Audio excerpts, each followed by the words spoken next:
Hello everybody and welcome back to Whole Views. Today we're going to be talking about Batman The Long Halloween parts 1 and 2. Take a minute please before we get started. Look down below, hit the subscribe button, hit the alerts. Please help your boy to continue to keep growing the channel. We're doing so great. Help us continue to be great. This is going to be a 2-for-1 review. We are talking about part 1 as well as doing the review for part 2. Part 1 came out in June. Part 2 is coming out today.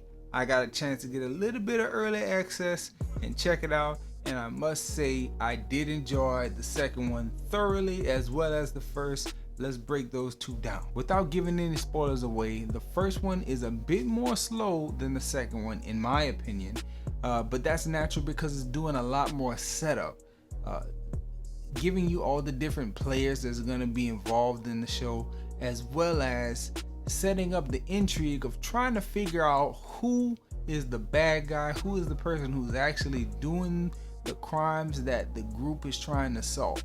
When I say group here, we're talking about Harvey Dent, Batman, and Jim Gordon. They are the three that's working together in the first film to try to figure out who is committing a string of murders that is kind of derailing a case against Carmine Falcone. That is the setup for the movie, and it is very, very intriguing. You really have to watch like a detective.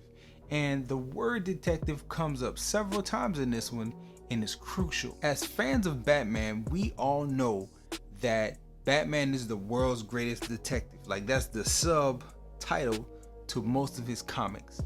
But in this one, we are not seeing Detective Batman. We are seeing green, I'm about that action, I get out there and I beat people up. That's the Batman that you're seeing. You are not seeing the world's greatest detective. You are seeing the development of his detective skills in parts 1 and parts 2.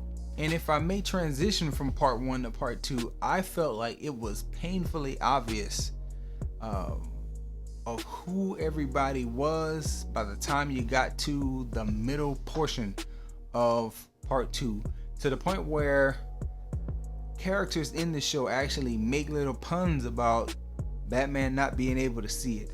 And I thought this is truly a portrait of a man becoming who he's going to be. I think this failure that he endures in this Long Halloween story is kind of what catapults or what starts him on the trajectory to be the world's greatest detective. And it makes a whole lot of sense because a lot of stuff happened right in front of him and he didn't see it. The second one to me has a lot more action than the first. You have quite a few more fight scenes. You have a very, very interesting setup at the end of the first with a post-credit scene that's paid off very well in the beginning of the second. There's also a pretty cool post-credit scene at the end of the second, which kind of satisfies my overall desire for all these animated DC films that we've watched. Like, we've seen the Justice Society movie of World War II and the multiverse story, and you have the Superman Man of Tomorrow one I skipped over, and a lot of different things have been going on with this new animation style, and they finally appear to be putting it all together. Looks real cool. Hope to see more from that. I think both of these movies are very satisfying to watch. If I had to give scores, I would say for part 1, I would probably say 8 out of 10. For part 2, I would probably stick right in line with that and go 8 out of 10.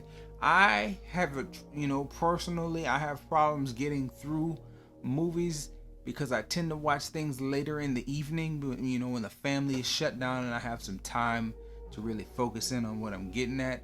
And the Batman movies, these two are both paced there's some slow moments and it messes with me. So for that reason, I would take off points. Mainly the pacing, the way that things in the first one, it really starts kind of slow. You get about 20-30 minutes in, things still not rolling. Second one starts with the bang, in my opinion, in real interesting setup, and then kind of slows down a bit, gives you some more story, fleshes things out, and then ramps back up for that completion.